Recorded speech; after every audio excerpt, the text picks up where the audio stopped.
Salut à tous, bienvenue sur TV7. Bonjour Chantal Goya. Bonjour. Comment allez-vous? Bien.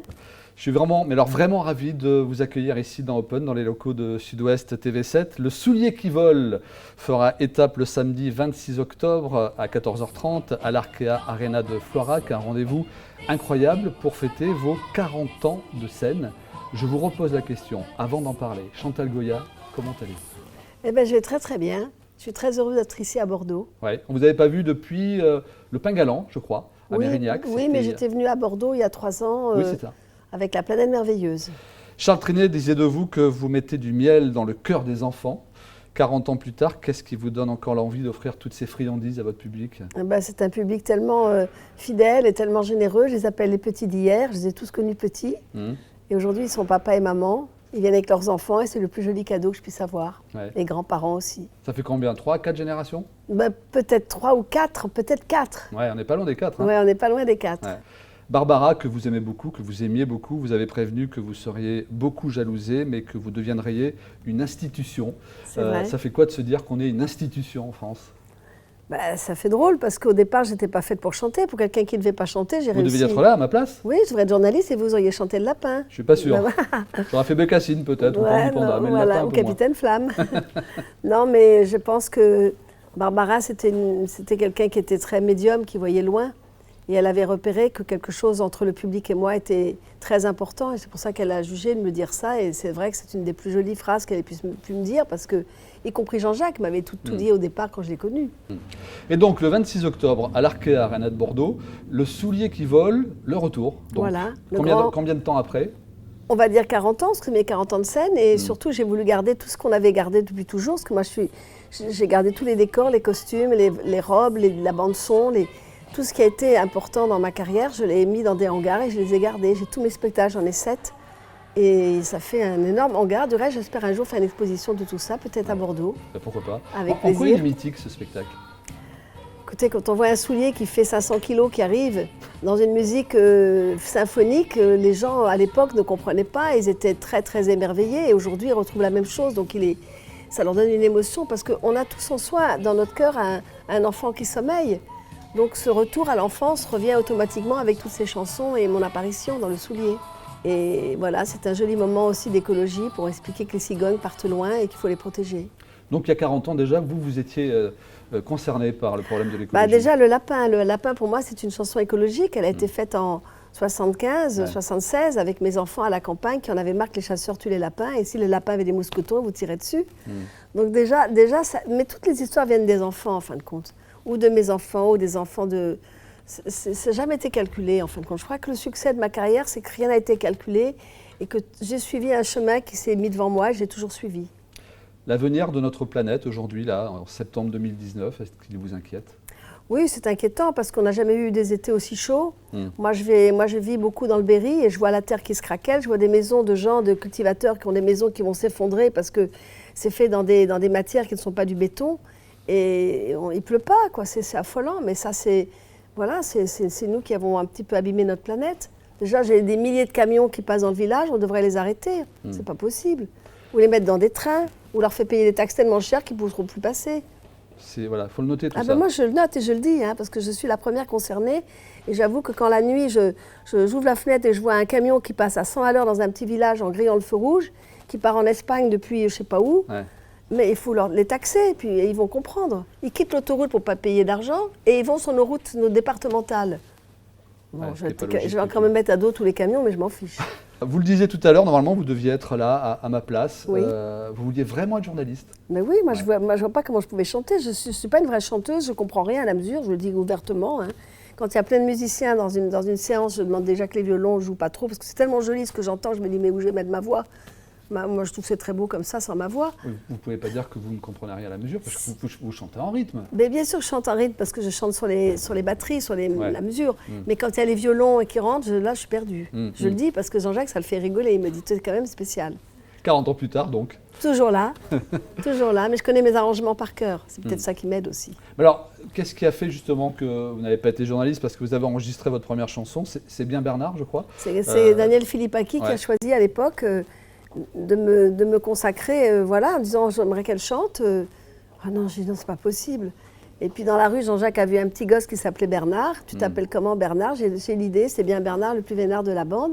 Mais enfin, ce qui a été incroyable, c'est qu'ayant fait une émission de télévision, Rendez-vous sur le Rhin avec Albert Esner, vous voyez, ça remonte à loin, en 65, 66. Avec son harmonica. Et ben, il avait beaucoup de gros plans sur moi et là-dessus, Daniel Philippaki m'a appelé, m'a dit il y a quelqu'un des cahiers du cinéma qui te veut absolument, un grand metteur en scène, c'est Jean-Luc Godard. Jean-Luc Godard, ouais. Donc voilà, j'ai commencé le cinéma. Pour après. masculin, féminin, Oui. alors que vous n'aviez jamais pris de cours de comédie. J'ai rien pris, ni cours de comédie, ni de Ni cours gymnastique. de chant, ni Ah non, de- non, mais rien. je ne peux pas faire tout ça parce que d'abord, sachez que j'étais une maman très jeune. Ouais. Donc moi, mes préoccupations, c'était pas d'aller savoir si j'avais perdu du poids ou je m'en foutais. Moi, tout ce qui m'intéressait, c'est que les biberons soient donnés à l'heure, qu'à la maison tout tourne bien, que les gens qui viennent dîner, il y a un bon dîner. C'était ça ma vie. Et puis ma vie, elle a continué. Rendez-vous compte qu'à l'époque, à la maison, il y avait Yves Saint-Laurent qui était là avec Pierre Berger, qui montait une grande revue pour Zizi Jeanmaire avec Jean-Jacques Debout.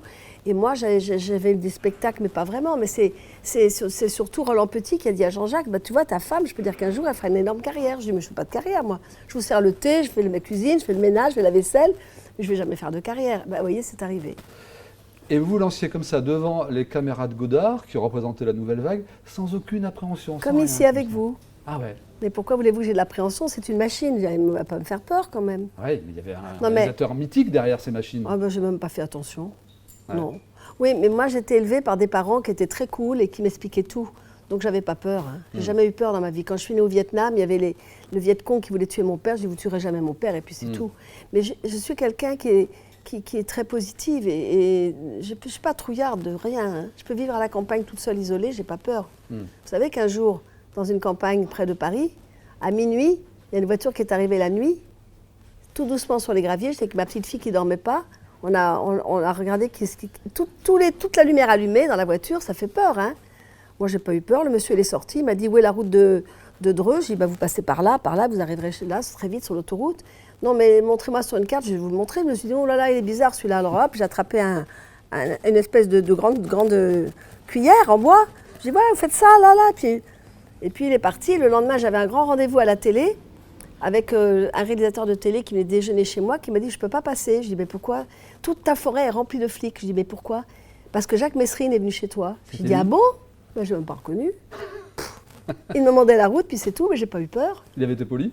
Très poli, et surtout qu'il a connu Jean-Jacques quand il était enfant de chœur avec Jean-Jacques à Juilly. Ils servaient la messe tous les deux.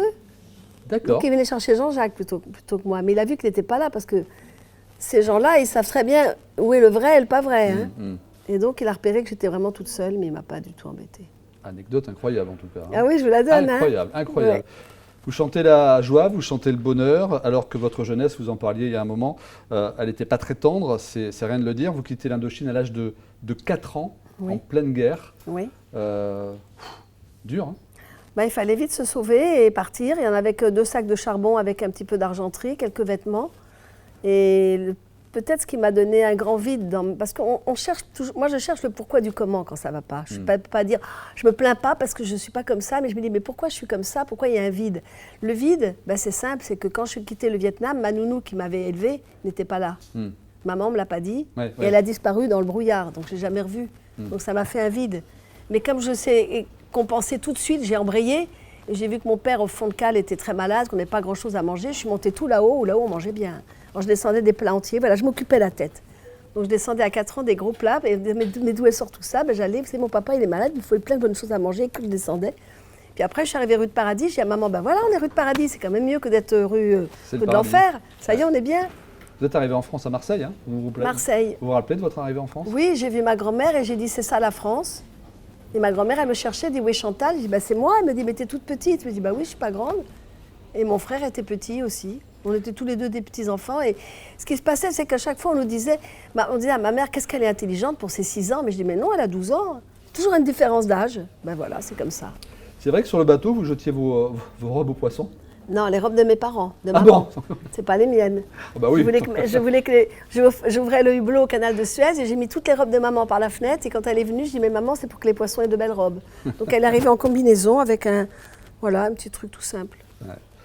La découverte de la musique, c'était avec les Beatles? Oui, j'étais à Londres. J'avais la 62. chance d'habiter Londres. Ah là là, c'était bien là-bas parce que on était très libre. Ouais.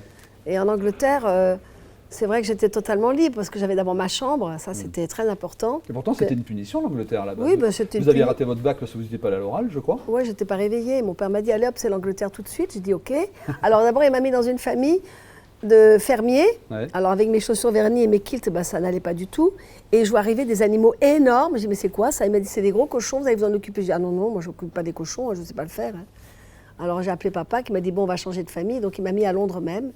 Il m'a dit, tu seras sérieuse? J'ai dit, oui, oui, papa, aucun problème. J'étais sérieuse, j'ai passé mon anglais. Et puis j'avais un petit copain à l'époque, mais je donnais que la main, hein, parce que si j'embrassais, ça y est, j'étais enceinte dans ma tête. Donc je lui donnais la main, et il m'avait emmené devant un grand château. J'ai dit, tu vas pas faire le coup du château, on en a plein en France. Il m'a dit, mais c'est là qu'habite ma belle-mère, et il faut que tu viennes. Donc ils m'ont invité au château de Woburn Abbey. Et là, il y avait un grand dîner, ou carrément le soir même, ils m'ont dit, est-ce que tu peux venir? Je vais dormir où? Alors, dans une chambre à part, hein, évidemment. Et puis là, le soir même, il y avait Terry Stump, grand acteur de théâtre, Ouais. Michael Caine, grand acteur de théâtre. Et elle m'avait dit nos 4 fous. J'ai dit, mais c'est qui les 4 fous? C'était les Beatles. Les Fab Four. Et là, j'étais contente parce que, étant française, vivant à Paris, j'étais la reine de la soirée. Mais on n'avait pas d'appareil photo pour mémoriser tout ça, c'est dommage. Je suis personnellement un grand fan de Louis de Funès, que vous avez rencontré peu avant sa mort, en il est venu me 1982, voir, oui. qui vous avait donné un conseil incroyable. Il était venu dans ma loge, il était tout raide. Alors d'abord, on m'a dit dans la salle qu'il y avait Louis de Funès et Barbara. Il y avait 2 personnalités. Vous le saviez avant, non? Si, Jean-Jacques m'avait dit, il y a Louis de Funès et Barbara dit quelque chose. Alors Barbara, c'est parce qu'elle voulait inviter tout son village. Elle payait ses places, elle invitait tout un village avec son bus à elle, tout était déjà organisé. Et Louis de Funès au milieu avec sa fille. Et là, j'ai dit aux enfants, la personne que vous aimez le plus au monde est parmi vous, c'est monsieur Louis de Funès. Criez-lui, je t'aime Louis de Funès. Alors au lieu de crier je t'aime Louis de Funès, ils ont crié faites-nous des grimaces. Il a répondu les grimaces sont dans le placard. Oh, il était génial, puis il était tout raide, il se comme ça. Puis après, il m'a appelé tous les jours.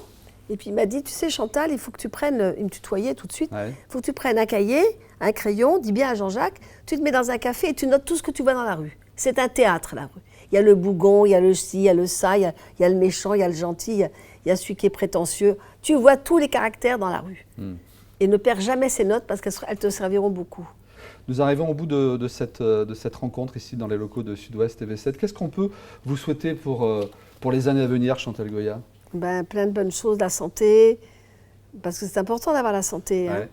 Et puis le plaisir de revoir tout mon public, parce que comme je les appelle les petits d'hier, c'est eux qui m'ont fait, c'est eux qui ont décidé que j'existe un jour, et je ne saurais jamais comment les remercier. Et pour moi, les remerciements, pour moi, ce que je leur donne, mon spectacle, voilà, ce sont mes remerciements, et que je continue longtemps à chanter pour tous ces enfants, les parents, les grands-parents. Les petits d'hier, les grands d'aujourd'hui seront donc présents le 26 octobre. C'est à 14h30, c'est un samedi, en plus ça tombe plutôt bien. Oui, c'est bien. C'est à l'Arkea Arena de Bordeaux. Merci mille fois Chantal Goya. Merci de m'avoir reçu si gentiment dans votre belle ville. Merci à vous. Merci beaucoup. Merci.